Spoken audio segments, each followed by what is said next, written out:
तो ये एक क्वेश्चन है आपका, एडवांस में टॉपिक नहीं है, में रिलेशन नहीं है, नॉर्मली नहीं आता। फिर उसके बाद आपके बाद स्कूल की बात कर ले तो इस साल जो स्कूल में आया है बोर्ड में, सीबीएसई बोर्ड में, इस बार इसके 2 क्वेश्चन आए, 2 नंबर का आया और एक 4 नंबर का आया। 6 मार्क्स का पूछिए, नॉर्मली इसका वेटेज 4 मार्क का होता है ना। फंक्शन की जगह इससे क्वेश्चन ज्यादा पूछ लिए उन लोगों ने, वो डिपेंड करता है उनके ऊपर, कोई भी पूछ ले, ठीक है। ये दोनों पॉइंट ऑफ व्यू से एक मेंस के लिए इंपॉर्टेंट टॉपिक है स्प्लिटली रिलेशन। 11th का रिलेशन सबको क्लियर है क्या? मैसेज कर दो मेरे को, अगर यस क्लियर है तो मैं सीधे फटाफट आगे बढ़ू। फिलहाल मैं फटाफट स्पीडली बढ़ रहा हूं, बाकी ये मैटर मैं आपको भेज दूंगा, you can go through it. Ordered pair आप सभी जानते हो, जैसे 2D में अपन ने किया था, है ना, A, B 2 एलिमेंट एक साथ लेंगे तो इसको पेयर कहते हैं, और ऑर्डर्ड का मतलब पहले A आएगा फिर B आएगा, ठीक है। जैसे आपने 2D में पढ़ा था, कोई पॉइंट लिखना है 2,5, तो 2,5 में पहले कौन आएगा? X आएगा, फिर कौन आएगा? Y आएगा। कोई आ गया क्या लगता है? अरे बच्चे, ठीक है, इसे कहते हैं ऑर्डर्ड पेयर। सेकंड वाला जो पॉइंट, सेकंड पोजीशन में जो एलिमेंट आएगा वो X नहीं हो सकता, वो हमेशा Y ही होगा, ठीक है, क्लियर? ओके, अगली बात समझ ले, 2 ऑर्डर्ड पेयर इक्वल कब होते हैं? A1 B1 एक ऑर्डर्ड पेयर है, A2 B2 दूसरा ऑर्डर्ड पेयर है, तो इक्वल कब होंगे? ये ऑलरेडी आप जानते हैं, when A1 equal to A2 and B1 equal to B2। बस इसमें और ज्यादा मैं समय नहीं ले रहा हूँ, all things are written here, I will send you, तो ये 11th का पॉइंट है, ठीक है। जैसे ये 2 ऑर्डर्ड पेयर मैंने दे दिए, इक्वल है, तो x + 1 = 3 कर दो, y - 1 = 1 कर दो, ठीक, क्लियर? तो सॉल्व कर दो।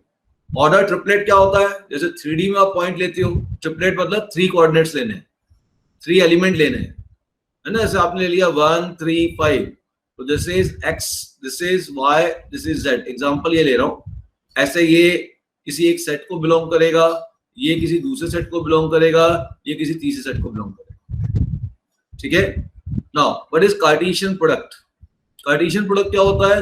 जैसे 2 सेट ले लेते हैं, एक सेट A लिया, इसमें एलिमेंट कुछ भी ले लो, मान लो 1 2 3 ले लिया, दूसरा सेट B ले लिया, जिसमें एलिमेंट मैंने ले लिया 2 3 4,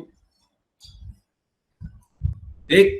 अब अगर मैं इसमें जितने भी ऑर्डर्ड पेयर बनेंगे A क्रॉस B, का मतलब ये होगा बच्चों कि जो ऑर्डर्ड पेयर का फर्स्ट एलिमेंट सेट A का होगा और सेकंड एलिमेंट सेट B का होगा, ठीक है। हल्का सा फास्ट रिकैप कर दूं, तो फर्स्ट एलिमेंट सेट A का होगा, सेकंड एलिमेंट सेट B का होगा, तो ऐसे सभी ऑर्डर्ड पेयर का जो सेट होगा that is called A cross B, Cartesian product.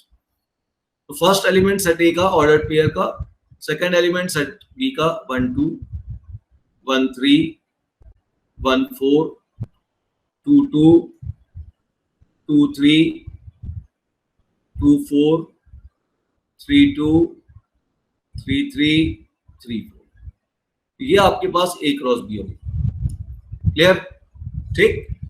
ये A क्रॉस B हो गया, जिसमें वो सभी ऑर्डर्ड पेयर आएंगे जिसका फर्स्ट एलिमेंट सेट A का होगा, सेकंड एलिमेंट सेट B का होगा। इन सभी ऑर्डर्ड पेयर का जो सेट होगा that set is called A cross B, Cartesian product, ठीक। यहाँ पे मैंने एक और दिया हुआ है, ठीक है। और इसको आप रिप्रेजेंट कैसे करोगे? मान लो अगर आपने एक्स एक्सिस के अलोंग सेट A को रिप्रेजेंट कर दिया, वाई एक्सिस के अलोंग सेट B को रिप्रेजेंट कर दिया, और ये आपने 1 मार्क कर दिया, ये 2 मार्क किया, ये 3 मार्क किया, यहाँ पे ये 2 मार्क किया, ये 3 मार्क किया, ये 4 मार्क किया, तो 1, 2 is represented by this point, 1, 3 1, 4, तो ये हम पॉइंट से रिप्रेजेंट करते हैं। तो अगर आपने इसको पॉइंट से रिप्रेजेंट किया तो इसका मतलब अगर मान लीजिए मैंने अलोंग दिस हॉरिजॉन्टल लाइन अगर मैं एक पूरा रियल नंबर मेंशन कर दूं -∞ से इन्फिनिटी, और अलोंग वर्टिकल लाइन भी में अगर एक रियल नंबर मेंशन कर दूं बिटवीन -∞ टू इन्फिनिटी, इसको नाम दे दिया मैंने x, इसको नाम दे दिया मैंने y, तो इसके ऊपर पूरे रियल नंबर है, इस पे भी पूरे रियल नंबर है। अब ये दोनों रियल नंबर का जो कार्टेशियन प्रोडक्ट मिलेगा r क्रॉस r, ये बनेगा ना, जितने भी यहाँ नंबर होंगे सबका कार्टेशियन प्रोडक्ट, इस पे जितने भी रियल नंबर हैं, इस पे जितने भी रियल नंबर है, अब उनका कार्टेशियन प्रोडक्ट लिखा हूं।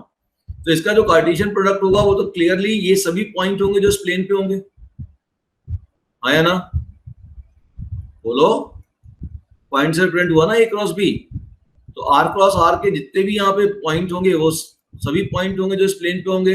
इसका मतलब this R cross R will actually represent 2 dimension plane, 2D plane. ये जो आर क्रॉस आर है ये आपका एक्चुअल में 2D प्लेन है। और अगर मैं z एक्सिस और घुसा दूं इसमें, तो R cross R this will become 3D plane, 3D space. Clear है? ये सिंपल सी छोटी सी बात ध्यान रखना कि यहाँ पे अब रिलेशन पिक्चर में आ सकता है। मतलब अगर हम किसी भी चीज को डायग्रामेटिक रिप्रेजेंट करना चाहते हैं तो रिलेशन में रिप्रेजेंट कर सकते हैं। इतना समझ में आया? तो कार्टेशियन प्रोडक्ट क्या होता है? जिसमें फर्स्ट एलिमेंट सेट ए का एलिमेंट होगा, सेकंड एलिमेंट सेट बी का एलिमेंट होगा, ऐसे सभी ऑर्डर्ड पेयर को हम कार्टेशियन प्रोडक्ट बोलते हैं। अगर हम सेट को real number to real number कर दें तो आर क्रॉस आर मतलब this completely cover 2 dimension plane. 3 ले लेंगे तो R cross R it will cover 3 dimension space. ठीक, ऐसे आप आर कितने भी अब ले सकते हो, एन तक ले सकते हो, कोई दिक्कत नहीं है। ठीक है, मैंने यहाँ पे मेंशन किया हुआ है आपके पास, आगे मिल जाएगा, cartesian product of n set possible है, ये मैंने लिखा हुआ, आप देख सकते हैं। ठीक है, चलो एक क्वेश्चन ले लेते हैं। ये क्वेश्चन आपका मेंस में आया था। अच्छा, एक चीज और देखो, ये ए क्रॉस बी लिख लिया हमने। अच्छा, बी क्रॉस से क्या होगा? व्हाट इज बी क्रॉस से? यही लिख देते हैं। व्हाट इज बी क्रॉस है? लिखो, एवरीबॉडी राइट बी क्रॉस है। सो फर्स्ट एलिमेंट बी का होगा, सेकंड एलिमेंट ए का होगा। So it is 2, 1, 2, 2, 2, 3, 3, 1, 3, 2, 3, 3, 4, 1, 4, 2, 4, 3। ठीक, क्लियर? अब एक पॉइंट और जो इसमें बचा हुआ है, ए क्रॉस बी में कितने सारे एलिमेंट हैं, ये एक छोटा सा पॉइंट है, उसको और समझ लीजिए। ए क्रॉस बी में कितने एलिमेंट है, जल्दी बताइए, गिन लीजिए, काउंट कर लीजिए। ए क्रॉस बी में number of element in A cross B, number of element, cardinal number of A cross B, count करो। ये आपके कितने हो गए टोटल? 9 हो गए, 9 हो रहे हैं। इसको आप क्या लिख दोगे? This is 3 into 3, this 3 is cardinal number of set A and this 3 is cardinal number of set B। तो A क्रॉस B में जितने सेट A के एलिमेंट है, जितने सेट B के एलिमेंट है, उनको मल्टीप्लाई कर दीजिए, उतने सारे एलिमेंट A क्रॉस B में होंगे। Similarly what is number of element in B cross A? वो भी यही हो जाएंगे, 9। तो number of element in A cross B is equal to number of element in set A into number of element in set B। I think it is clear to everybody. Okay, अब ध्यान दीजिएगा कि इन दोनों set के अंदर कुछ common element थे। 2 भी कॉमन था दोनों सेट में और 3 भी कॉमन था। तो अगर A क्रॉस B में 2 एलिमेंट कॉमन है, 2 और 3, ध्यान दो, 2 एलिमेंट कॉमन है, तो मैं देखना चाहता हूं A क्रॉस B और B क्रॉस A में कितने कॉमन है। देखते कितने कॉमन है, ग्रीन पेन से टिक करते हैं। एक 2, 2 कॉमन है। ये एग्जांपल आप कर लीजिएगा, बिल्कुल इसी कॉन्सेप्ट पे। A क्रॉस B निकालो, B क्रॉस A निकालो, कार्डिनल नंबर निकालो, कॉमन एलिमेंट निकालो। ठीक है, that's I am living for you. हाँ, ये क्वेश्चन देखो, ये IIT मेंस में क्वेश्चन आया हुआ है। ये IIT मेंस का एक क्वेश्चन है। If cardinal number of A is 3 and cardinal number of B is 5, then find the number of subset of A cross B having 4 or more element। तो A cross B में subset निकालने हैं जिसमें 4 या 4 से ज्यादा element होंगे। First you tell me what is number of subset. अगर किसी सेट के अंदर 3 एलिमेंट है, सपोज कर ले ABC, तो how many subsets are there? बताओ कितने सबसेट होंगे? की पावर 15। तो अब आप ये देखो ध्यान से, number of subset of A cross B हम बोल रहे हैं। तो first you find how many element are in A cross B। So what is cardinal number of A cross B? First find this one, that is cardinal number of A into cardinal number of B, और cardinal number of A into cardinal number of B कितना हो जाएगा 3 into 5, ये कितना हो गया आपके पास 15 हो गया। तो ए क्रॉस बी में 15 एलिमेंट है। ओके, अब कितने सारे सबसेट होंगे वो निकालते हैं। What are number of subset? Yes बोलो। अब ए क्रॉस बी में टोटल 15 ऑर्डर्ड पेयर है, ये 15 ऑर्डर्ड पेयर है। Now how many subsets are there? कितने सबसेट बनेंगे? तो बेटा यहाँ एलिमेंट कौन था? ए बी सी था। यहाँ पे ए क्रॉस बी में एलिमेंट कौन है? ऑर्डर्ड पेयर एलिमेंट है। ए क्रॉस बी में 15 ऑर्डर्ड पेयर है, तो एलिमेंट यहाँ पे एज ए ऑर्डर्ड पेयर है ना। ठीक है, देखो यहाँ पे ध्यान से, ये आपका यहाँ पे देखो, ये ऑर्डर्ड पेयर इसके एलिमेंट है ना, ये एलिमेंट है।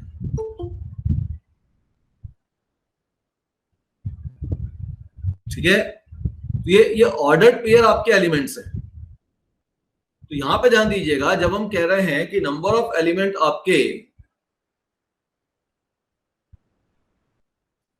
अब इसमें कितने टोटल 15 एलिमेंट है, मतलब 15 ऑर्डर्ड पेयर है। These are 15 ordered pair. ठीक, तो अब नंबर ऑफ सबसेट कितने हो जाएंगे? जितने ऑर्डर्ड पेयर है वो 2 की पावर में आ जाएगा, 2 की पावर 15, इतने सारे सबसेट हो जाएंगे। डाउट? अच्छा, ये सबसेट को लिखने का एक और तरीका होता है, कोई बताएगा? इसको आप एक और तरीके से ले सकते हो। 3 एलिमेंट है तो 3C0, 3C1, 3C2, 3C3, याद आ गया? ठीक है, क्लियर?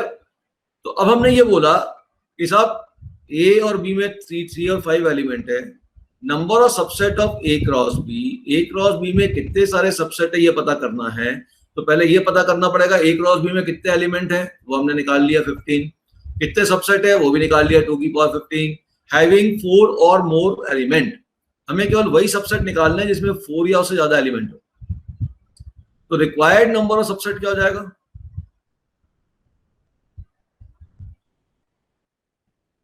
बताओ। ये हो जाएगा total number of subset minus 4 या 4 से ज्यादा, तो बहुत सारे केस हो जाएंगे, तो 4 या 4 से कम वाले केस निकाल लो। 4 और मोर है तो 4 से कम वाले केस, तो 4 केस से कम वाले केस कितने हो जाएंगे? एक भी एलिमेंट ना लेके सबसेट बनाऊं, एक एलिमेंट को लेके सबसेट बनाऊं, 2 एलिमेंट को लेके सबसेट बनाऊं, और 3 एलिमेंट को लेके सबसेट बनाऊं। क्या ये क्लियर हुआ है सभी को? ठीक है, ये बच्चों आपको क्लियर हो गया सभी को? कोई डाउट तो नहीं इस वाले पॉइंट पे? चलो, तो ये क्वेश्चन छोटा सा क्वेश्चन है, मेंस में आपसे पूछ लिया गया बेसिकली इस बात के लिए कि बच्चे इसको तो याद रखते हैं, क्या बच्चे इस बात को भी ध्यान रखते हैं? इस पे क्वेश्चन पूछा गया। आगे बढ़ते हैं, चलिए। अब इसमें कुछ ज्यादा दिमाग नहीं लगाना, बाकी आप रीड कर लीजिएगा। अब मैं वापस आ रहा हूं। रिलेशन जो होता है वो होता है, सबसेट होता है ए क्रॉस बी का। ए क्रॉस बी के जो एलिमेंट हैं उनके जितने भी सबसेट बनेंगे वो कोई ना कोई रिलेशन डिफाइन करेंगे। तो यदि मान लीजिए मैंने फिर से एग्जांपल लिया कि सेट ए है,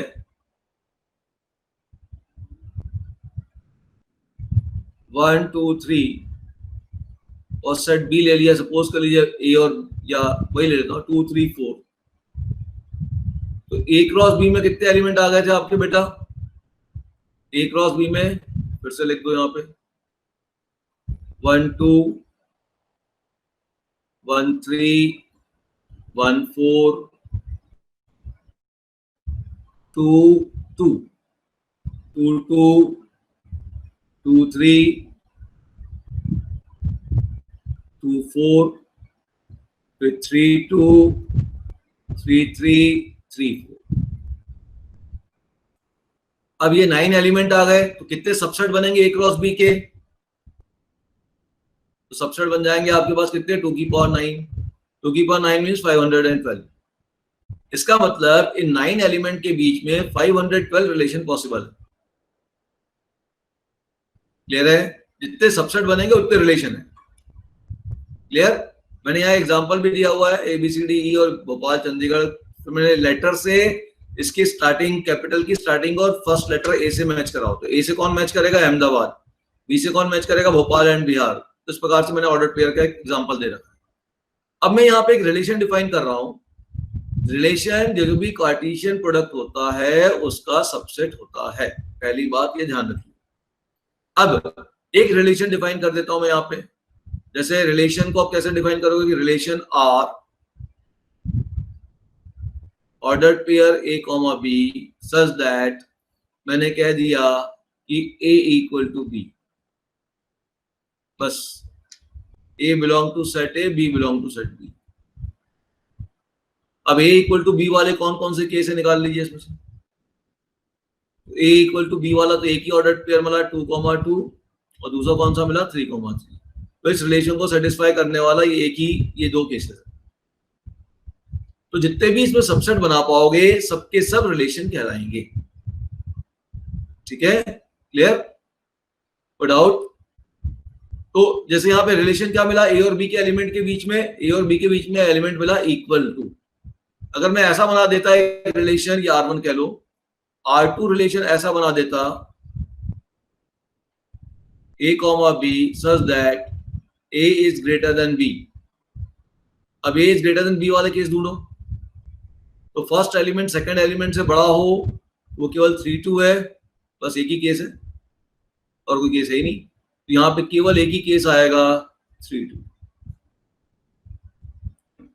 ठीक है, तो जितने सबसेट इसके बना सकते थे वो रिलेशन है। तो what is relation between A and B? A is greater than B. ये जो ग्रेटर देन है दिस इज द रिलेशन। अरे बेटा मेरे और आपके बीच में क्या रिलेशन है? भाई मेरा नाम ब्रजेश है, आपका नाम मान लो आदित्य है, तो रिलेशन क्या हुआ कि स्टूडेंट टीचर का रिलेशन। तो ब्रजेश और आदित्य के बीच में स्टूडेंट टीचर का रिलेशन। ठीक है, क्लियर? आप लोग आपस में फ्रेंड्स हैं, तो अलग अलग नाम के बीच में किसका रिलेशन है? फ्रेंड्स का रिलेशन है। तो फ्रेंड शब्द है, उस शब्द को रिलेशन कहते हैं। यहाँ पे किसको रिलेशन का? Greater than. ये जो ग्रेटर देन वर्ड है इसको रिलेशन का है। ये तो उसका मैथमेटिकल नोटेशन है। ये इक्वल टू जो है ये आपका रिलेशन है, equal to, is equal to, ये उसका मैथमेटिकल नोटेशन है। ठीक है, तो इनको हम रिलेशन कह रहे हैं। चलिए अब आप आगे बढ़ते हैं। तो ये सब तो कोई दिक्कत नहीं। अच्छा, नंबर रिलेशन कितने हो जाएंगे? जितने सबसेट हो जाएंगे। कितने सबसेट होंगे बताओ? इसमें कितने सबसेट होंगे? 2 की पावर 9, तो ये नंबर रिलेशन हो। ठीक है, तो number of relation equal to 2 की power cardinal number of A cross B, और आप कह सकते हो 2 की power cardinal number of A into cardinal number of B. ये एक फॉर्मूला दिमाग में बैठा दीजिए, ये टोटल नंबर ऑफ रिलेशन दे देंगे। ठीक है, इसमें और कुछ ऐसा खास नहीं, यहां तक तो आपने 11th में पढ़ा हुआ है, इसलिए मैं फटाफट इसको खत्म कर रहा हूं। ठीक है, चलो डोमेन का मतलब बता देता हूं। कोई भी रिलेशन ऑर्डर्ड पेयर का जो फर्स्ट एंट्री होता है, जैसे इस एग्जांपल में देख लो, इसका जो फर्स्ट एंट्री है 1 2 3 4 5, ये इसका डोमेन है, और जो सेकंड एंट्री है 2 3 4 5 6, ये इसका रेंज है। इस रेंज में 1 नहीं आ रहा है, और 1 को साथ में लेके पूरा लोगे तो उसे हम कहेंगे codomain. I think you know this things, ये सब 11th में था। ठीक, so I am not going on this one. अब यहां से आते हैं, अब यहां से अपना 12th का मामला चालू होगा। Set relation on A set. मान लो कोई एक सेट ले लिया मैंने, सपोज कर लो सेट मैंने 1 2 3 ले लिया, ये बड़ा इजी पड़ता समझाने में। अब मैंने एक ए क्रॉस ए निकाला, ये जो ए क्रॉस ए है इसको हम कहते हैं बाइनरी रिलेशन, इसका नाम है बाइनरी रिलेशन। सेम सेट पे अगर क्रॉस प्रोडक्ट बनाएंगे तो जो रिलेशन डेवलप होगा उसको हम बाइनरी रिलेशन बोलेंगे। और ऑर्डर पेयर लिख लीजिए आप, ये हो गया 1, 1, 1, 2, 1, 3, 2, 1, 2, 2, 2, 3, 3, 1, 3, 2, 3, 3। ये आपके पास एक ए क्रॉस ए पे अपन ने सेट ए के ऊपर एक क्रॉस प्रोडक्ट डिफाइन किया। अब इस क्रॉस प्रोडक्ट के जो एलिमेंट है ऑर्डर्ड पेयर, इसके बीच में रिलेशन देखेंगे। ठीक है, तो क्लियर है। टोटल रिलेशन कितने हो गए? 2 की पावर 9 हो गए, तो उसमें कुछ सोचना ही नहीं है। ठीक है, चलो आगे बढ़ते हैं। अब हम बात कर रहे हैं इनवर्स, भी आपने लास्ट ईयर पढ़ लिया था, इस पे हम नहीं जा रहे, ये सब फालतू की कहानी है। हमारा मेन कहानी है वो आ जाओ यहाँ पे, एम्प्टी रिलेशन और वॉइड रिलेशन क्या है ये सब समझाते जाता हूँ। जैसे मैंने यहाँ पे एग्जांपल, एम्प्टी रिलेशन का मतलब कोई रिलेशन है ही नहीं, नो रिलेशन, ठीक है। No element of set A is related to any element of set A. Set A का कोई भी एलिमेंट सेट ए किसी भी दूसरे एलिमेंट से रिलेटेड नहीं है। जैसे मैंने एक एग्जांपल दिया है, इफ सेट ए इज 1 2 3 और मैंने एक रिलेशन लिया mod A minus B less then 0। अब आप किन्हीं भी दो का डिफरेंस का मॉड निकाल लो, वो हमेशा पॉजिटिव होगा या 0 होगा, तो लेस देन 0 तो है ही नहीं। इसका मतलब कोई भी ऐसा ऑर्डर्ड पेयर, अभी जो नो ऑर्डर्ड पेयर अपने लिखे हैं, वो ऐसा पॉसिबल नहीं है जिसका डिफरेंस जो है लेस देन 0 होगा। तो कोई भी element of set A can never be related to element of set B by this relation. तो इसका कुछ भी आउटपुट नहीं आएगा, तो हम इसे कहेंगे कौन सा रिलेशन, एम्प्टी रिलेशन, ठीक है। यूनिवर्सल रिलेशन मतलब जो हमेशा सेटिस्फाई करे, इसी सेट पे ले लो, a minus B greater than equal to 0 मैंने कहा, तो किन्हीं भी दो का जब मैं डिफरेंस निकालूंगा बच्चों, तो वो तो हमेशा पॉजिटिव या 0 आएगा, तो इसमें हर ऑर्डर्ड पेयर आ जाएंगे, 9 के 9 ऑर्डर्ड पेयर कवर हो जाएंगे, ये सब। अब यहां से आइए मेन काम तुम्हारा, आइडेंटिटी रिलेशन क्या होता है। Again I am taking the same example, या एग्जांपल से चीजें समझनी पड़ेंगी। अब थोड़ा सा मैं स्पीड कम कर लेता हूं। सेट ए हो गया, ए क्रॉस ए मैंने एक डिफाइन कर दिया ऑर्डर्ड पेयर वाला, कहानी फिर से लिख रहा हूं, 1 1 1 2 1 3 2 1 2 2 2 3 3 1 3 2 और 3 3। चलिए, अरे भाई सही से आ जा, मैं सोचता हूँ थोड़ा जल्दी लिख दूं तो ये फिर गड़बड़ करने लगता है। अब आइडेंटिटी रिलेशन का मतलब क्या होता है कि आपके पास ए शुड बी, इसको थोड़ा सा कोई बताएगा आइडेंटिटी रिलेशन क्या है, एनीवन? इसकी डेफिनेशन देखिए, ऐसा लिखिए, for every A belong to A, इसको बोलते हैं फॉर एवरी या फॉर ऑल, कुछ भी पढ़ सकते हो, फॉर ऑल भी पढ़ सकते हो। For every A belong to A, a is the element of set capital A, ठीक है। अब ए कोई भी एलिमेंट है सेट ए का, जैसे 1 एलिमेंट है सेट ए का, 2 एलिमेंट है सेट ए का, 3 एलिमेंट है सेट ए का, तो A can be taken as 1, A can be taken as 2, A can be taken as 3। For every A this only a comma a must belong to, मतलब अगर मैं set A का कोई element लेता हूं तो एलिमेंट खुद अपने आप से ही रिलेशन को बिलोंग करना चाहिए, ओनली इसी टाइप के एलिमेंट बिलोंग करने चाहिए। इसको हम लैंग्वेज में कहते हैं element should be related to itself only. लिख रखा होगा मैंने, चलो नहीं लिखा तो लिख देता हूं। यहां पे इसका लैंग्वेज मतलब है एलिमेंट रिलेटेड टू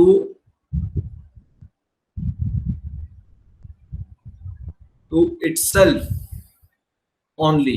ये ओनली वर्ड इंपॉर्टेंट है, मतलब एलिमेंट खुद अपने आप से रिलेट हो, अपने आप के अलावा किसी और से रिलेट ना हो, ठीक है। तो इसने हमने लिख दिया, अगर ए सेट ए का एलिमेंट है, कोई भी सेट ए का एलिमेंट ले लो, ए कॉमा ए उस रिलेशन में होना चाहिए, केवल ए कॉमा ए। अगर ए मैंने 1 एलिमेंट लिया सेट ए का, तो 1 कॉमा ए रिलेशन का पार्ट होना चाहिए। अगर मैंने 2 एलिमेंट लिया तो 2 कॉमा 2 पार्ट होना चाहिए, 3 लिया 3 कॉमा 3 पार्ट होना चाहिए। फॉर ऑल मतलब सेट ए का कोई भी एलिमेंट खाली बचना भी नहीं चाहिए। जैसे मैंने आपसे कहा, एक रिलेशन मैंने लिखा आर, सेट ए चल रहा है, 1 कॉमा 1 2 कॉमा 2, बताइए ये आइडेंटिटी रिलेशन है कि नहीं है? R1। दूसरा रिलेशन लिखा R2, 1 comma 1 2 comma 2 3 comma 3। R1 identity relation है या नहीं है, जल्दी बताओ। R1 आइडेंटिटी रिलेशन नहीं है। नो, क्यों नहीं है? अब सोचो। R2 आइडेंटिटी रिलेशन है, यस ये है। R1 क्यों नहीं है? हमने क्या वर्ड किया है? For all A belong to A, मतलब सेट A के सभी एलिमेंट आपको यूज करने हैं बेटा। A अगर सेट A का एलिमेंट है तो 1,1 रिलेशन में होना चाहिए, है। 2 सेट A का एलिमेंट है तो 2,2 भी रिलेशन में होना चाहिए, बिल्कुल है। 3 भी सेट A का एलिमेंट है लेकिन 3,3 रिलेशन में नहीं है। इसने तो बोला फॉर ऑल, कोई भी एलिमेंट सेट A का छूटना नहीं चाहिए, इसीलिए ये आइडेंटिटी रिलेशन नहीं है। सारे एलिमेंट जो सेट A के हैं खुद अपने आप से संबंधित होने चाहिए, और केवल अपने आप से संबंधित होने चाहिए, किसी और से उनका रिलेशन नहीं होना चाहिए। यहां पे देखो तीनों आ गए, 3 एलिमेंट थे, तो ये आइडेंटिटी रिलेशन है। क्लियर हो गई बात? जैसे 4 एलिमेंट यहां पे आ गए तो चारों आ गए, तो ये आइडेंटिटी रिलेशन है। इन चारों, ये चारों ऑर्डर्ड पेयर होने चाहिए, इससे कम होगा तो आइडेंटिटी रिलेशन नहीं है, इससे एक ज्यादा कोई भी बना दोगे तो भी आइडेंटिटी रिलेशन नहीं है। तो जितने एलिमेंट होते हैं उतने सारे ऑर्डर्ड पेयर आइडेंटिटी रिलेशन में आएंगे। ध्यान दीजिए, कितने एलिमेंट है? 3। कितने ऑर्डर्ड पेयर आए? 3 आए। कितने एलिमेंट है? 4। कितने ऑर्डर्ड पेयर आए? 4 आए। Note this point. Number of ordered pair in identity relation or cardinal number of identity relation equal to cardinal number of set. ऐसा कहते हैं, cardinal number of identity relation IR should be equal to cardinal number of that set. Clear है? कोई doubt? समझ में आया बात? आगे बढ़ते हैं अगली डेफिनेशन। स्पीड ज्यादा तो नहीं हो रही है, बता देना भाई। अब देखो रिफ्लेक्सिव रिलेशन क्या होता है। तो रिफ्लेक्सिव रिलेशन कहता है कि भाई एलिमेंट अपने आप से रिलेट हो, ओनली वर्ड हटा देंगे, और every A belong to A, ठीक है, A comma A belong to R. बस इसका मतलब है, लैंग्वेज में मतलब है element related to itself. Only word इसमें नहीं आएगा। इसका मतलब क्या हुआ कि अपने आप से तो रिलेट हो, अपने आप से तो रिलेट हो, लेकिन किसी और से भी रिलेट होंगे तो हमें परेशानी नहीं है। अपने आप से तो रिलेट हो, 1 1 से रिलेट हो, 2 2 से रिलेट हो, 3 3 से रिलेट हो, इसके अलावा कुछ और भी ऑर्डर्ड पेयर आता, कुछ और भी रिलेशन बनता तो हमें दिक्कत नहीं है। So for every A belong to A comma A must belong to R. अगर कोई एलिमेंट A में है तो ये रिलेशन होने में होना चाहिए, इसके अलावा कुछ और होना चाहिए। ओनली वर्ड हटा दिया मैंने। इसका मतलब अगर मैं एक ऐसा सेट लिखता हूं R3 1,1 2,2, ये तो होने ही चाहिए। सेट वही ले रहा हूं A 1 2 3।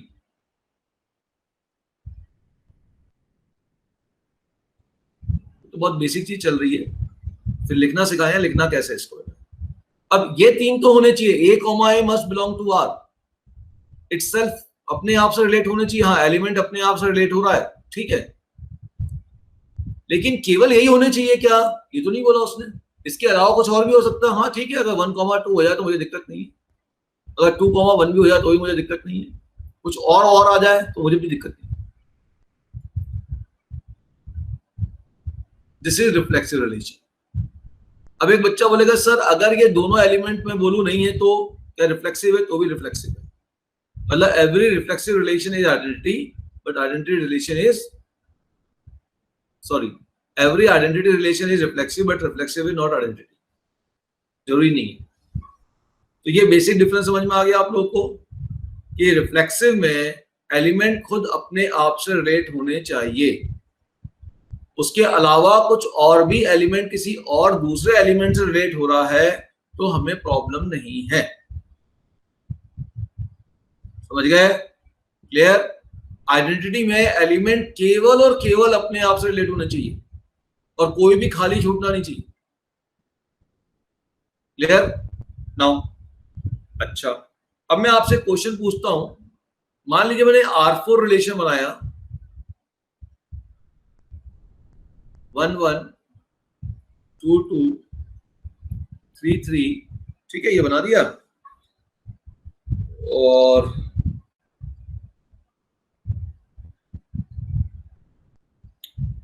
2 1 भी बना दिया, और एक 4 2 भी बना दिया। ये 3 3 हटा देता हूं, ये हटा दे रहा हूं। हाँ, अब बताओ ये क्या है? मैंने सेट ए डिफाइन नहीं किया है, ये सेट ए नहीं है। आप यहां से पहले ये बताओ सेट ए क्या होगा? First you tell me what is set A. उल्टा क्वेश्चन है। सेट ए क्या होगा बताओ? हाँ बच्चों बोलो, सेट ए क्या होगा? सेट ए, यहां तो अपन जो भी रिलेशन डिफाइन कर रहे हैं सेट ए पे, किस पे डिफाइन कर रहे हैं? ए क्रॉस ए पे डिफाइन कर रहे हैं। तो ये जो रिलेशन लिखा ये ए क्रॉस ए का पार्ट है, ये ए क्रॉस ए के एलिमेंट है ये सब। तो अब एक सेट क्या होगा? तो क्लियर है, सेट ए के अंदर आपके पास कौन कौन से एलिमेंट आएंगे बताइए? 1 आएगा, 2 भी आएगा, और कौन आएगा? और 4 भी आएगा। आएगा, देख लो,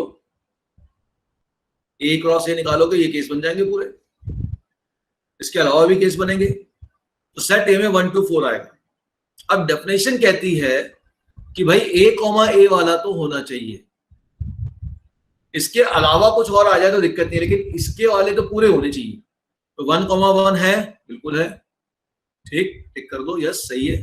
2 कॉमा 2 है, बिल्कुल है, सही है।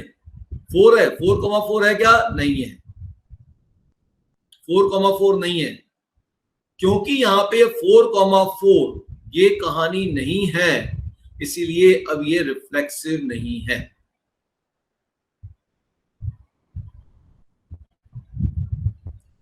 इसके अंदर जो एलिमेंट आ रहे हैं उनका ऑर्डर्ड पेयर खुद से होना ही चाहिए, उसके अलावा कुछ एक्स्ट्रा आता है तो हमें प्रॉब्लम नहीं है। समझ गए मेरी बात? ये पॉइंट समझ में आ गया सभी को? ठीक, बाकी ये कहानी पढ़ लेना, कहानियां लिखी हुई है मैंने बहुत सारी, सब क्वेश्चंस के थ्रू लिखा हुआ। अभी आपसे एक दो क्वेश्चन पूछ लेता हूं, ठीक? तो ये आप पढ़ लीजिएगा, उसमें कुछ ऐसा खास एक्सप्लेनेशन नहीं है। अब सिमेट्रिक रिलेशन क्या होता है वो समझिए। हमने कहा मान लीजिए कि कोई दो एलिमेंट है सेट ए के, for all A comma B या for every A comma B belong to set A. Set A में कोई भी दो डिस्टिंक्ट एलिमेंट ले रहा हूं, दो डिस्टिंक्ट एलिमेंट लूंगा सेट ए के। उन दो डिस्टिंक्ट एलिमेंट के बीच में अगर ऐसा रिलेशन हो जाए कि if A comma B belong to R, अगर A comma B relation R में शामिल है तो बी कॉमा ए भी बिलोंग करना चाहिए रिलेशन। अगर A comma B relation R में है तो B comma A relation R में होना चाहिए। ध्यान से सुनना, यदि ये लगा इफ का मतलब जानते हो सभी ना, ये आपकी जो है कंडीशन है। इफ अगर ये शामिल होगा तो ये होना चाहिए, और अगर यही शामिल नहीं होगा तो इसको देखने की जरूरत नहीं। तो मैंने लिखा हुआ है, देखिए ध्यान से, if a is related to b this implies b is related to a। देखो a related to b या a comma b belong to r एक ही बात है, लिखने के दो तरीके हैं, ये दोनों एक ही चीजें हैं, इसी को ऐसा लिख दिया गया। अब मैंने लिखा अगर a comma b r में बिलोंग नहीं करता है और तो b comma a भी r को बिलोंग नहीं कर रहा है तो भी रिलेशन सिमेट्रिक होगा।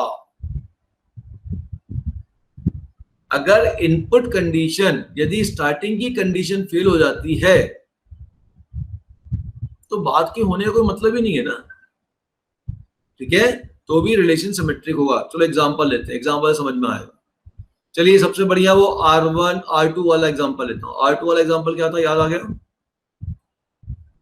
1 1 2 2 3 3। बताइए भाई सिमेट्रिक है या नहीं? 1,1 यहाँ एलिमेंट बी एलिमेंट ए के इक्वल हो गया, कोई प्रॉब्लम नहीं है। 1,1 अगर रिलेशन में है तो इसका उल्टा बी 1,1 रिलेशन में, 2,2 रिलेशन में तो इसका उल्टा 2,2 वो भी रिलेशन में है। तो सेम एलिमेंट आएगा तो देखने की जरूरत नहीं है, ये ऑटोमेटिक क्या है, सिमेट्रिक है।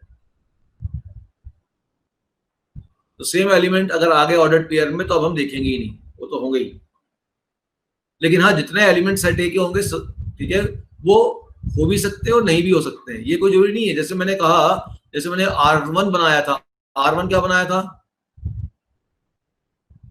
R1 क्या बनाया था, 1 1 और 2 2 बनाया था शायद।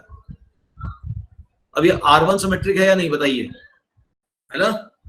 फिर हम आते हैं R3 पे आते हैं, एक नया रिलेशन बनाते हैं R3, 1 1 2 2 3 3 1 2 2 1। बताइए सिमेट्रिक है या नहीं, जल्दी बताओ। R3 इज सिमेट्रिक और नॉट? R3 सिमेट्रिक है, देखो ध्यान से, इसमें तो कुछ चेक नहीं करना। अगर 1 2 है तो 2 1 होना चाहिए, बिल्कुल है, ये सिमेट्रिक हो गया। अच्छा इसमें मान लो मैं एक और चीज एलिमेंट ऐड कर देता, 2 3 ऐड कर देता, अब सिमेट्रिक है क्या? 2 3 ऐड कर दिया, अब सिमेट्रिक है क्या? ध्यान से देखो, अब सिमेट्रिक नहीं है। क्यों? 2 3 तो है लेकिन 3 2 नहीं है, तो अभी सिमेट्रिक नहीं है। समझ में आ गई इतनी बात? ठीक है, चलो आगे बढ़ते हैं। थोड़ा मैं स्पीडली जा रहा हूं, हल्का सा, दिक्कत तो नहीं है किसी को? ठीक है, ये नोट कर लो, smallest symmetric relation containing single order pair. मतलब अगर कोई ऐसा रिलेशन दे दे, कोई रिलेशन 1 1 लेना चाहिए, क्योंकि 1 2 2 1 होना चाहिए, 1 1 ये होगा, ये सिमेट्रिक है। ठीक, तो अब इस लॉजिक से अगर आप ध्यान से देखोगे तो ये भी सिमेट्रिक है।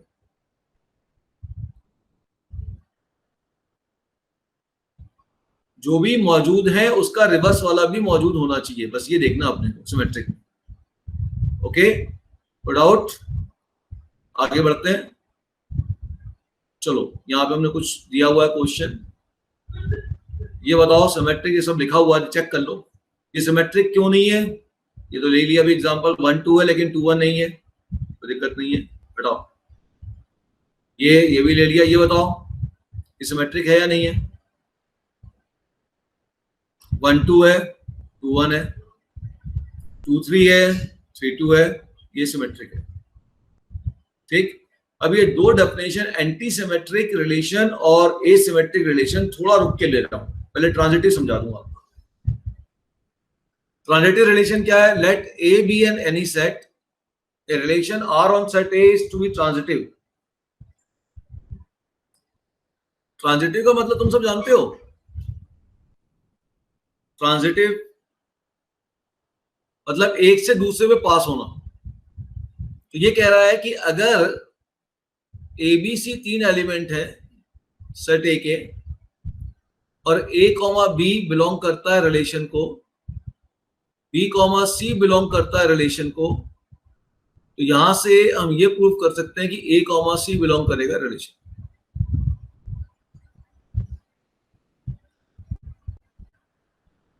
अगर ये जो, ध्यान दो, ये वाला बी और ये वाला बी सेम होना चाहिए, ए कॉमा बी रिलेशन का पार्ट है, बी कॉमा सी भी अगर रिलेशन का पार्ट है, ये दोनों सेम है, तो ए कॉमा सी भी रिलेशन का पार्ट होना चाहिए।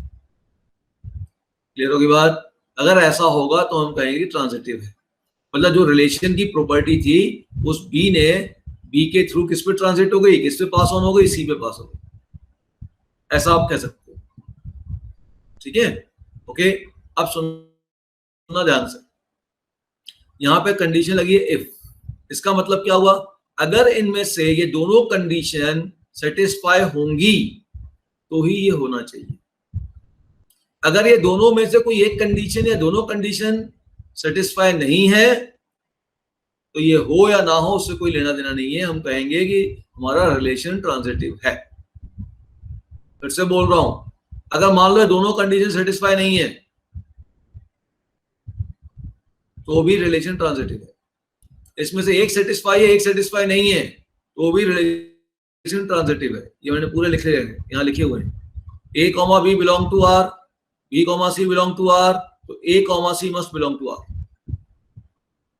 फिर लिखा मैंने A, B belong to R and B, C does not belong to R। ये R में नहीं है, रिलेशन में नहीं है, तो A, C भी रिलेशन में नहीं होगा, तो भी R ट्रांजिटिव होगा। इसलिए मैंने हर एक को अलग अलग लिख दिया है। अगला देखो, मैंने एक और डेफिनेशन लिखी होगी, if A, B does not belong to R, B, C does not belong to R, तो मैं कहूंगा A, C भी R को बिलोंग नहीं कर रहा है, तो भी ट्रांजिटिव है।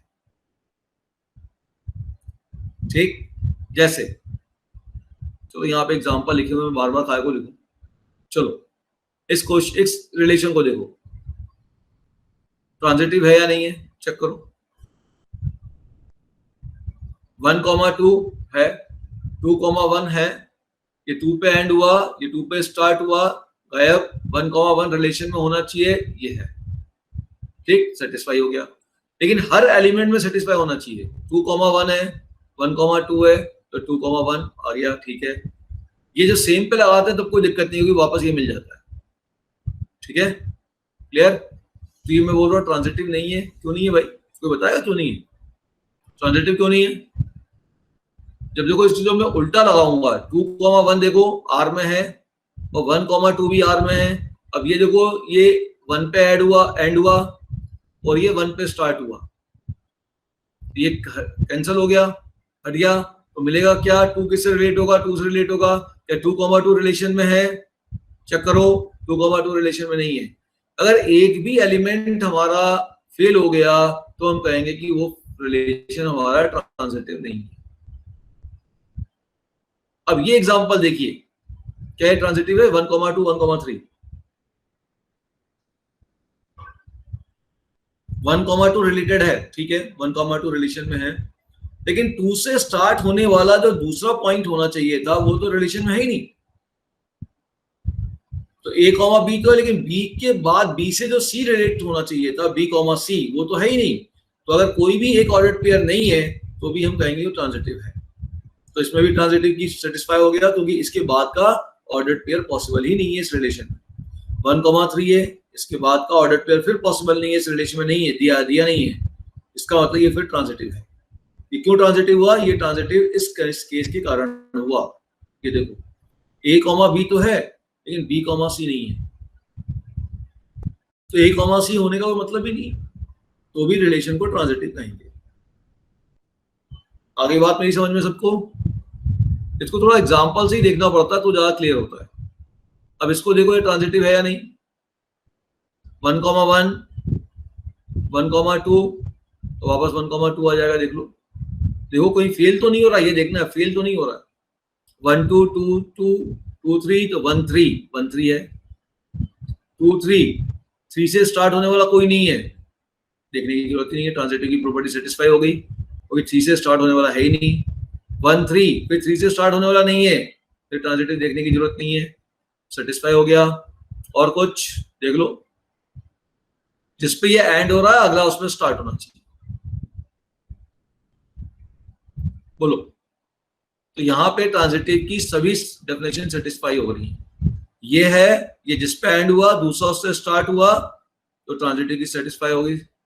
ये जिस पे एंड हुआ दूसरा उसी से स्टार्ट हुआ, 1, 3 मिला, वो इसमें है, तो ट्रांजिटिव सेटिस्फाई हो गया। 2, 3, ये 3 पे एंड हुआ, 3 से दूसरा स्टार्ट ही नहीं हुआ, तो ट्रांजिटिव में दूसरा एलिमेंट बिलोंग ही नहीं करा, तो भी ट्रांजिटिव है। ये बात समझ में आई सभी को? ठीक है, हाँ, थोड़ा कंफ्यूजन है, ध्यान रखना। कंफ्यूजन कुछ नहीं है, कंफ्यूजन ये ध्यान रखना, इसको ऐसे समझो, ये ध्यान रखना है, इसीलिए मैंने स्टार्टिंग में फटाफट मैंने कवर किया। ये ध्यान रखना है कि भाई अगर जो B से एंड हो रहा है और दूसरा अगर B से स्टार्ट हो रहा है, अगर ये दोनों हैं, अगर B से एंड होने वाला और B से स्टार्ट होने वाला ऑर्डर्ड पेयर है, तो A, C होना ही चाहिए ट्रांजिटिव के लिए। ठीक, अगर B से एंड होने वाला तो है लेकिन B से स्टार्ट होने वाला नहीं है तो कोई चिंता नहीं करना, ट्रांजिटिविटी सेटिस्फाई है। ये इफ लगा है ना बेटा, इनमें से एक भी फेल होगा पूरी कहानी फेल हो जाएगी। ठीक है, अब यहां पे देखो बी से एंड होने वाला भी नहीं है और यहां से बी से स्टार्ट होने वाला भी नहीं है, दोनों ही गायब हो गए, तो एसी वाला भी नहीं होगा, तो भी दिक्कत नहीं, ट्रांजिटिव होगा। जैसे एग्जांपल देता हूं, जैसे मैंने कहा रिलेशन आर 1 1 2 2 C3 ट्रांजिटिव है या नहीं बताओ?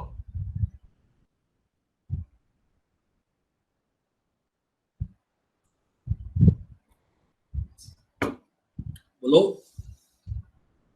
देख लो ध्यान से।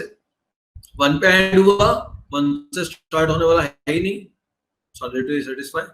2 पे एंड हुआ, 2 से स्टार्ट होने वाला दूसरा ऑर्डर पेयर है ही नहीं, सही है। 3 से एंड हुआ, 3 से स्टार्ट होने वाला दूसरा पेयर है ही नहीं। अगर होता तो उससे जो एसी मिलेगा वो भी इसके अंदर होना चाहिए था, तो ट्रांजिटिव होगा। क्या ये पॉइंट समझ में आ गया? ठीक है, अच्छा अब देखिए ये एक एग्जांपल आप पहले देख लीजिए। एक हमने रिलेशन दिया है y equal to x plus 5 x से लेस देन 4, तो x को लेस देन 4 ले लो, नेचुरल नंबर ले रहे हैं अपन, तो 1 2 3, तो 1 पुट करूंगा तो 6 मिलेगा, तो 1,6 रिलेशन बना। 2 पुट करूंगा तो 7 मिलेगा, 2,7 मिला। 3 पुट करूंगा तो 8 मिलेगा, 3,8 मिला। ये आपका रिलेशन आर मिल गया। अब आप बताइए कि क्या ये ट्रांजिटिव है?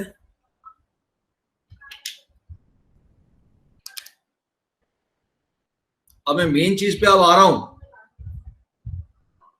मेन चीजों पे अब मैं आ रहा हूं। अब इन चीजों, तीनों चीजों को यूज करूंगा अब मैं, और मैं देख रहा हूं कुछ बच्चे डिस्कनेक्शन हो रहा है उनका, यही प्रॉब्लम है तुम लोगों की। अब भाई बेसिक चीज में नहीं समझाऊंगा तो दिक्कत है, समझाऊंगा तो दिक्कत है। समझाओ तो तुम्हें लगता है कि अरे सर काय को ये पढ़ा रहे हैं, इसीलिए तो बच्चों की बैंड बजती है इस टॉपिक के अंदर। मतलब मैं आपको बता दूं कि बहुत से बच्चों ने, अभी मैं कॉपी चेक कर ही रहा हूँ, बहुत से बच्चों ने इस टाइप के 6 नंबर का क्वेश्चन था, उसमें 2 नंबर का क्वेश्चन था, उसको बहुत से बच्चों ने गलत किया है। 4 नंबर वाला तो थ्योरेटिकल क्वेश्चन था, करेक्ट कर लिया। 2 नंबर वाले में गलती करी जो कि मैथमेटिकल क्वेश्चन, थ्योरेटिकल नहीं।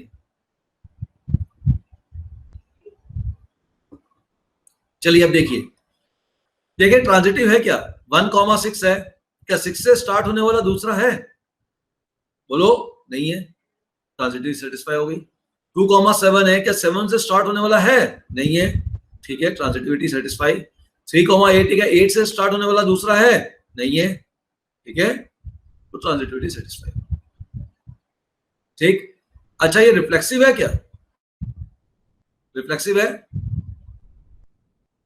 बोलो, क्या ये रिफ्लेक्सिव है? तो सेट ए का एलिमेंट देखना पड़ेगा आपको। सेट ए का एलिमेंट कौन सा है?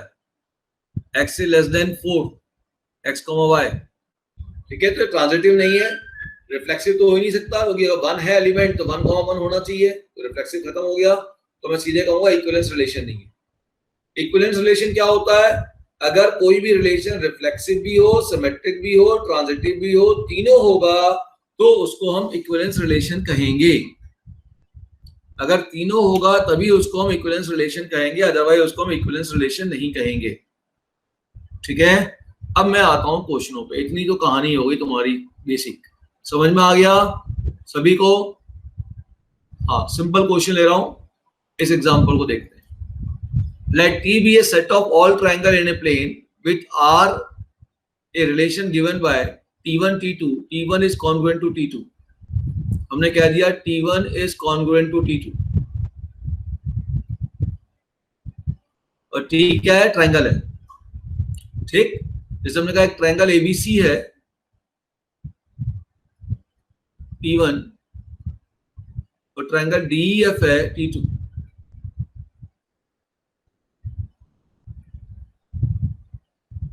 ये ठीक, show that R is equivalence relation. तो पहले चेक करो क्या ये रिफ्लेक्सिव है, क्या ये रिफ्लेक्सिव है, क्या T1 is congruent to T1 होगा? सिंपल सी बात, ये चेक करो क्या T1 is congruent to T1 होगा? तो बिल्कुल होगा, फिर ट्रायंगल खुद से कॉन्ग्रुएंट होता है तो रिफ्लेक्सिव हो गया। क्या है सिमेट्रिक है? बोलो। T1 अगर T2 से कॉन्ग्रुएंट है तो T2 T1 से कॉन्ग्रुएंट है, इसमें कोई दिक्कत ही नहीं, बहुत सिंपल मैंने एग्जांपल लिया। T1 is congruent to T2, this implies that T2 is congruent to T1, symmetric भी हो गया। क्या ये ट्रांजिटिव है? ये भी सिंपल है, T1 is congruent to T2, T2 is congruent to T3.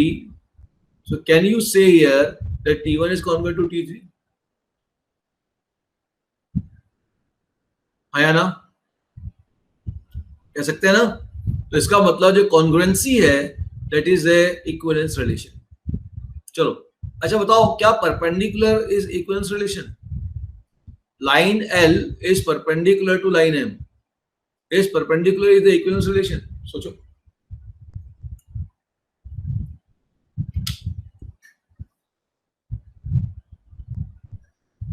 क्या ये रिफ्लेक्सिव है? क्या ये रिफ्लेक्सिव है? रिफ्लेक्सिव का मतलब एलिमेंट खुद अपने आप से रिलेट होना चाहिए। क्या L परपेंडिकुलर टू L है? क्या L परपेंडिकुलर टू L है? ये तो पॉसिबल नहीं है, तो ये रिफ्लेक्सिव नहीं हुआ। अच्छा सिमेट्रिक है क्या? क्या L परपेंडिकुलर टू M है? तो क्या मैं कह सकता हूं कि M भी परपेंडिकुलर होगा L पे? हाँ ऐसा तो मैं कह सकता हूं। अगर ये L और M है, ये L है और ये M है, तो L अगर M पे परपेंडिकुलर है तो M भी L पे परपेंडिकुलर है, तो ये तो हो गया, सिमेट्रिक हो गया। क्या ये ट्रांजिटिव है? इसका जवाब दो, ध्यान से सोच के दो।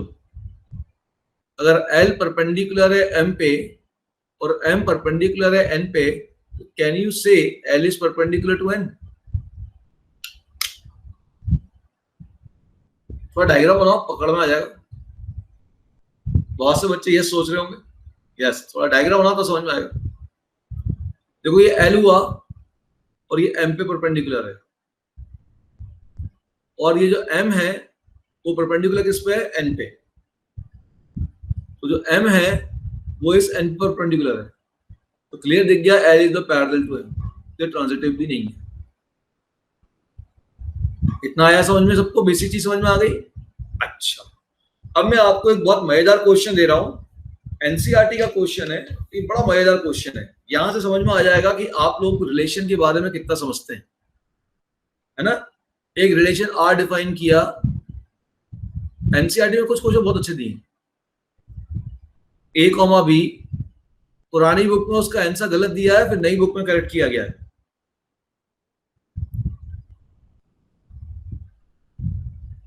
A is brother of B.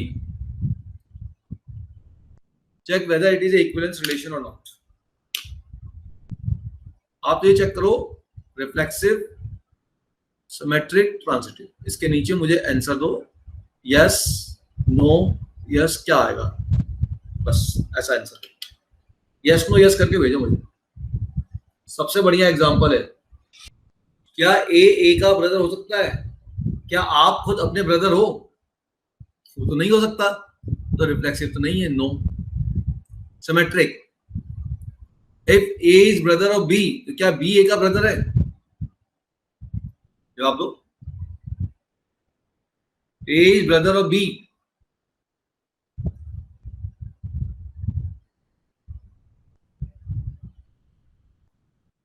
जवाब चाहिए, जवाब जवाब जवाब, सही जवाब चाहिए। A is brother of B, क्या बी ए का ब्रदर है? अरे भाई अगर ए बी का ब्रदर है, मैंने कहा ए इज ब्रदर ऑफ बी,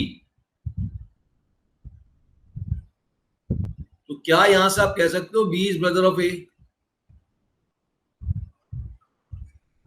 जवाब चाहिए। क्या यहां से आप कह सकते हो बी इज ब्रदर ऑफ ए? नहीं, क्यों?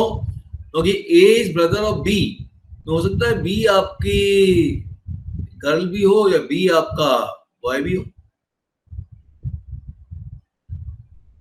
अरे भाई आपकी सिस्टर है तो आप तो उसके ब्रदर हुए ना, ये बॉय हो सकता है, ये मेल हो सकता है, ये फीमेल भी हो सकती है, ये बॉय ये गर्ल हो सकता है। तो male is a brother of female but female is not a brother of male, तो इसलिए ये नो हो गया। ट्रांजिटिव का जवाब दो, आप ध्यान से सोचिए जवाब देना। Okay very good. देखो अगर ए बी का ब्रदर है और बी सी का ब्रदर है, अगर बी सी का ब्रदर है तो बी मेल होगा, इसको ऐसे सोचो, ये मेल होगा। बी अगर ब्रदर है सी का तो बी मेल होगा, ये मेल हो गया। अब ए बी का ब्रदर है और बी मेल है, ए बी मेल हो गया। तो A is brother of B, B is brother of C. अच्छा सी क्या हो सकता है? सी अगर मान लो बॉय हो जाए, मेल हो जाए तो भी बी ब्रदर हो सकता है, और अगर फीमेल हो जाए तो भी ब्रदर हो सकता है। तो सी कुछ भी हो, मेल हो या फीमेल हो, बी ब्रदर ऑफ सी है। तो क्या ए इज ब्रदर ऑफ सी हो सकता है? पॉसिबिलिटी है, क्योंकि मेल मेल का ब्रदर हो सकता है और मेल फीमेल का ही ब्रदर हो सकता है। तो ये आपके पास अब ट्रांजिटिव है। वेरी गुड बेटा। रिफ्लेक्टिव क्यों नहीं हुआ? रिफ्लेक्सिव बेटा, रिफ्लेक्टिव नहीं, रिफ्लेक्सिव बोलते हैं उसको। रिफ्लेक्सिव इसलिए नहीं हुआ क्योंकि आप खुद अपने ब्रदर हो क्या?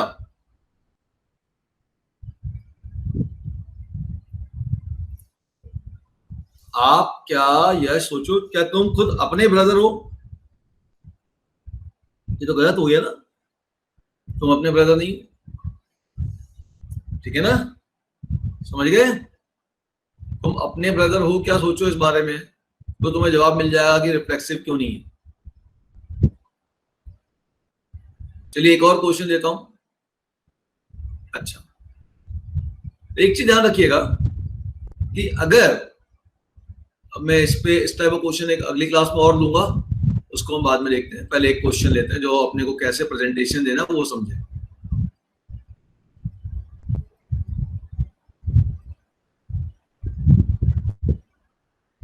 इस क्वेश्चन पे आ रहा हूं। Now take this question, very very important question. ये आपको सीबीएसई में बहुत बार पूछा गया है, स्कूल में पूछते हैं बार बार। अब सुनो मेरी बात ध्यान से, अब मैं आ रहा हूं स्कूल के 4 नंबर के क्वेश्चन के ऊपर। तो मेरी बात को ध्यान से सुनना। अगर आपको ये प्रूफ करने के लिए आ जाए कि प्रूव ये इक्विवेलेंस रिलेशन है, ठीक है, अगर ये आता है कि इक्विवेलेंस रिलेशन है तो हमें क्या प्रूफ करना है? रिफ्लेक्सिव प्रूफ करना है, सिमेट्रिक प्रूफ करना है, ट्रांजिटिव प्रूफ करना है। अगर हमारा रिजल्ट रिफ्लेक्सिव है, सिमेट्रिक है और ट्रांजिटिव है तो हमें जनरल प्रूफ देना होता है, जनरल प्रूफ लिखना होता है अगर रिजल्ट ट्रू है तो। अगर मान लो सिमेट्रिक फेल हो गई, सिमेट्रिक आपकी कहीं फेल हो रही है, तो आपको एक ऐसा एग्जाम्पल देना पड़ेगा जिसके लिए वो सिमेट्रिक फेल हो रही है। तो अगर ट्रू है तो जनरल एग्जाम्पल, आपका जनरल प्रूफ करना है, एग्जाम्पल देने की जरूरत नहीं है। मैंने कहा ना 2 नंबर के क्वेश्चन में बच्चों ने गलती की है, इसीलिए गलती की है क्योंकि उसमें एग्जाम्पल देना था। 4 नंबर के क्वेश्चन में जनरल प्रूफ था, लिख दिया जनरल प्रूफ। तो अगर आपका जनरल प्रूफ ट्रू है तो किसी एग्जाम्पल की जरूरत नहीं है। लेकिन अगर आपका रिजल्ट ट्रू नहीं है then you have to give that example, any one example to support your conclusion that this is false. क्योंकि एक एलिमेंट के लिए भी अगर वो चीज सेटिस्फाई नहीं होगी तो हम फॉल्स कहेंगे। चलिए अब इस क्वेश्चन पे आते हैं।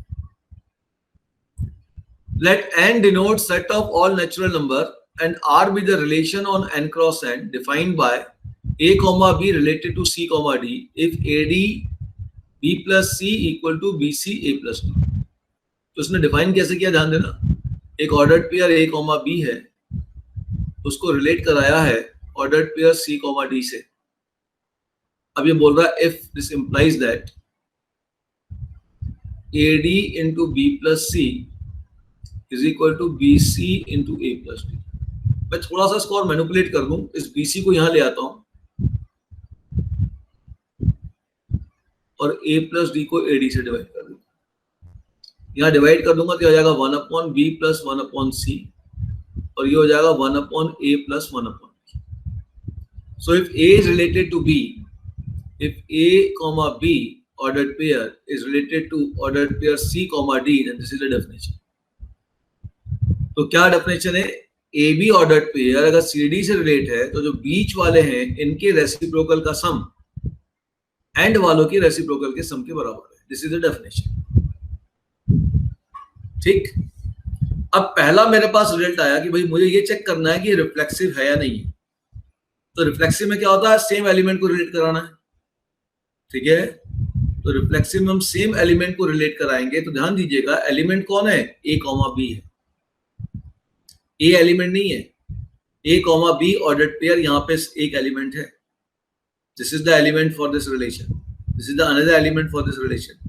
A is not the element, B is not the element, ordered pair AB is the element. ध्यान दीजिएगा इसमें सबसे बड़ी मिस्टेक होती है बच्चों से.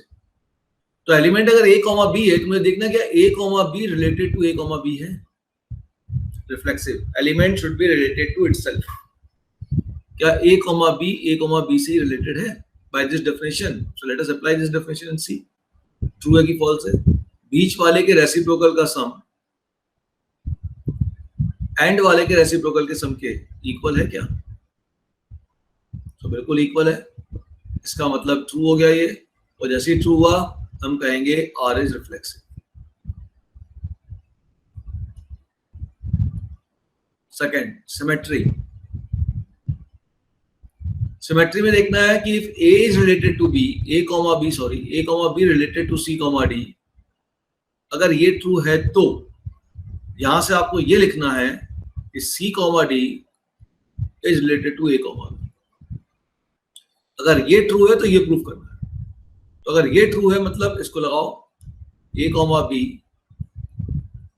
Is related to C comma D. ये ट्रू है लेके चलना है. ये ट्रू है ऐसा लेके चलना है. और उस जो रिजल्ट यहाँ पे डेफिनेशन होगी उस डेफिनेशन को ऐसा मैनिपुलेट करना है कि उससे ये लिख पाए. अगर ऐसा कर पाए तो सिमेट्री है. ऐसा नहीं कर पाए तो सिमेट्री नहीं है. और अगर ऐसा नहीं कर पाएंगे देन गिव एन एग्जांपल. ठीक है. ये थोड़ा ध्यान देना है. तो बीच वाले का रेसिप्रोकल 1/b + 1/c एंड वाले के रेसिप्रोकल का सम. अच्छा यहां क्या लाना? 1/d + 1/a लाना है. तो इसको उल्टा लिख दो.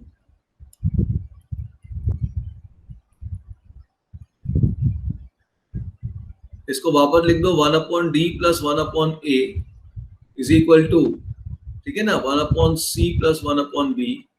अब क्लियरली देखो कि बीच वाले के रेसिप्रोकल का सम 1/d + 1/a equal to and वाले के रेसिप्रोकल का सम. इसको वापस लिख सकता हूं. This implies that C, D relate to A.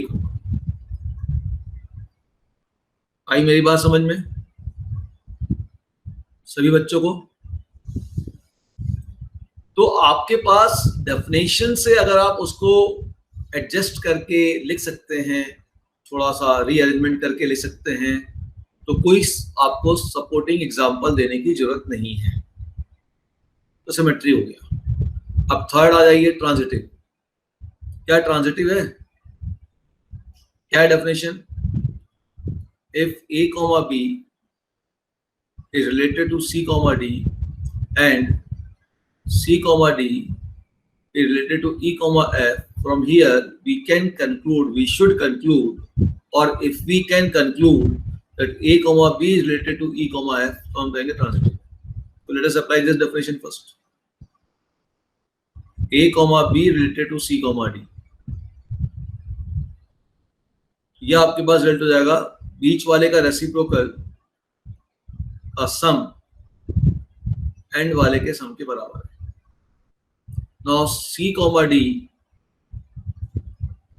is related to E, F. यहां से क्या मिलेगा? बीच वाले के रेसिप्रोकल का सम. यहाँ लिखने के बेटा नंबर है, ये लिखने का तरीका सीखिए.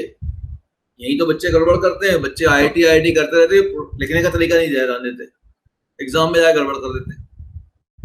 कुछ ना कुछ कहीं ना कहीं छोटी छोटी मिस्टेक्स हो रही हैं. 100 का मतलब कॉपी में कहीं भी मिस्टेक नहीं होनी चाहिए. Comma, full stop, units, scale, कहीं कोई मिस्टेक नहीं.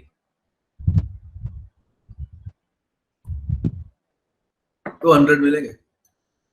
चलो अब ये सोचो कि ये दो जो रिलेशन तुम्हारे पास तैयार हो गए, ये तो गिवन थे, है ना, इफ वाले थे, तो इससे आपको ये मिलेगा क्या, A comma B relate to E comma F होगा क्या? सोचो, मतलब मुझे अब क्या चाहिए, ए बी और ई एफ को रिलेट कराना, तो किसको भगाना है, किसको हटाना है, वो देखो। मुझे अब सी और डी नहीं चाहिए, ये सी और ये डी वाले टर्म मुझको नहीं चाहिए। सोचो कैसे ही हट सकते हैं, थोड़ा ध्यान से देखो वन और टू को। वन और टू रिलेशन में तो आप प्लस माइनस कर सकते हो, उसमें कोई दिक्कत नहीं है, इनमें किसी भी प्रकार का अलजेब्रिक कैलकुलेशन कर सकते हो, ये तो इक्वल टू आ गया ना। सोचो क्या करें कि सी और डी हट जाए।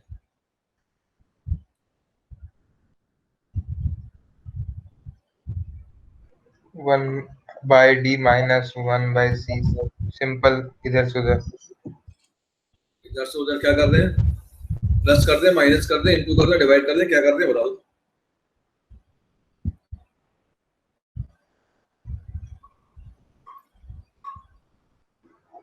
Transpose sir, transpose.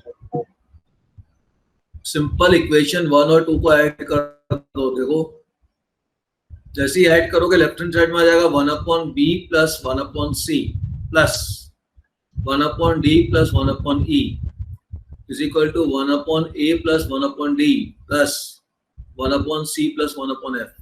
ये 1/d 1/c ये पूरा कैंसिल, अब ये आ गया 1/b plus 1/e is equal to 1/a plus 1/f। ठीक है, ये हो रहा, देख लो ध्यान से। ठीक, तो हमें क्या प्रूव करना था, बीच वाले का रेसिप्रोकल का सम 1/b प्लस 1/e, देखो ये आ गया, शुड बी इक्वल टू पहले और आखिरी के रेसिप्रोकल का सम।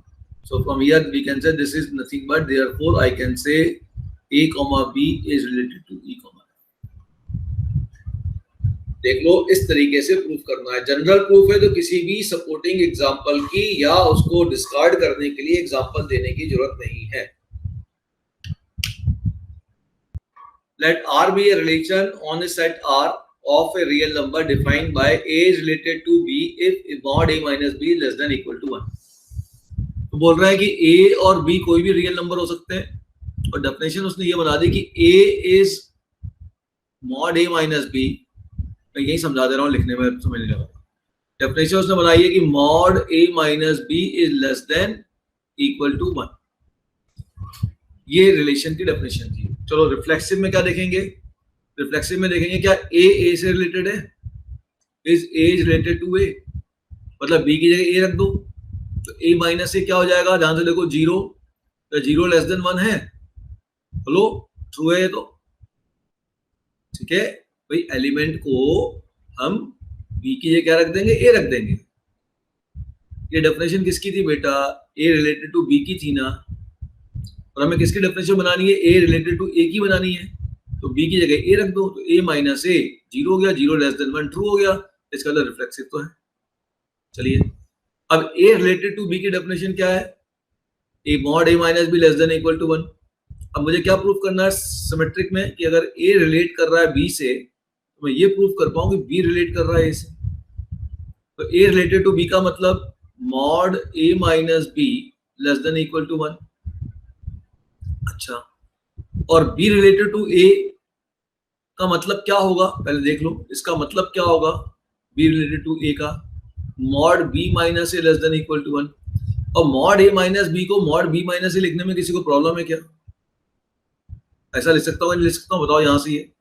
और मॉड ऑफ माइनस एक्स तुम सभी जानते हो मॉड एक्स होता है, तो इसको वापस लिख सकता हूँ b माइनस ए, ये डेफिनेशन बन गई, it means b related to.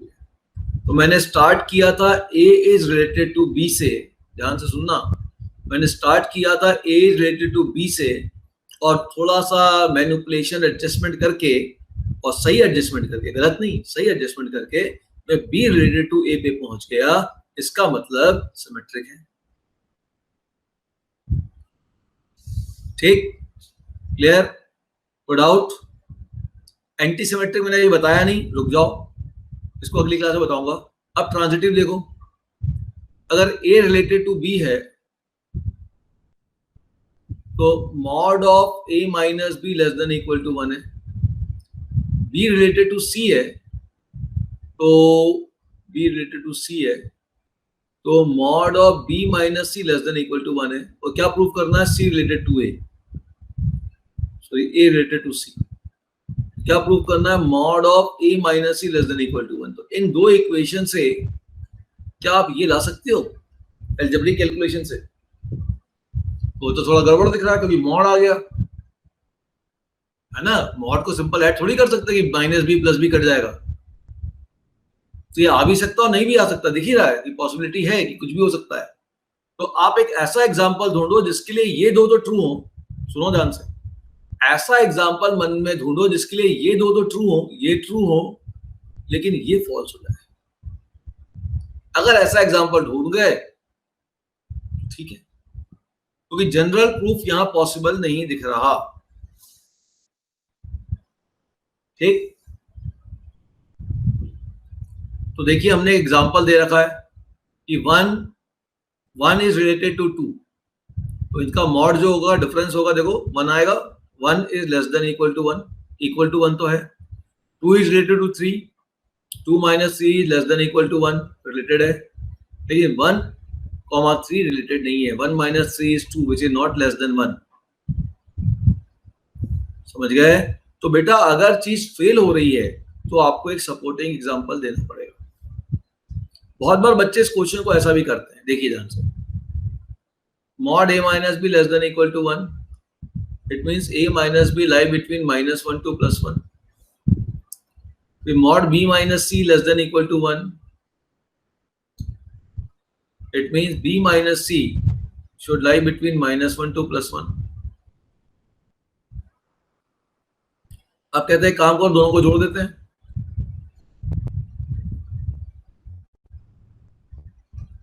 दोनों को ऐड कर देते हैं, तो उनका कहना है a minus B plus B minus C ये less than equal to -2 to 2 जाएगा, ये कट गया। तो a minus C is less than equal to -2 to 2, it means mod of a minus C less than equal to 2।